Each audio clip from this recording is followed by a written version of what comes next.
mi faccio i fatti miei, io non mi lamento mai. Incontrandomi con te subito ho pensato, beh, tu è perfetto per me. Tutto andava liscio poi, lume di candela e noi. Ero pronta a dire sì e dall'improvviso qui ho sentito un dream. Ho scoperto che aveva addosso il telefonino.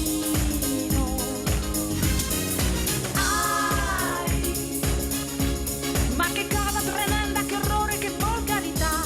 Se mi vuoi, spegni dai. Se mi vuoi, spegni dai, se mi vuoi, tu che medico non fai. Che ridicolo che sei. Che figure mi fai fare, maledetto il cellulare e vai subito in tilt. Questa è proprio una mania. Sei più antico di mia zia.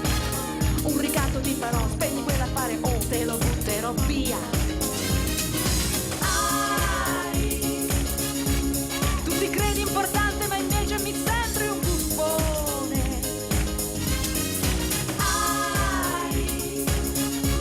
Se tu avessi in tasca un gettone saresti più chic. Se mi vuoi, spegni dai. Se mi vuoi, spegni dai, se mi vuoi. Tutti come baccalà, con i loro bla bla bla. Chi dovranno mai sentire, chi dovranno mai chiamare, ed è sempre così. Fa la faccia da scocciati, d'essere stati disturbati, quasi sempre a voce alta, basterebbe che una volta lo mettessero in off. Odio tutti quelli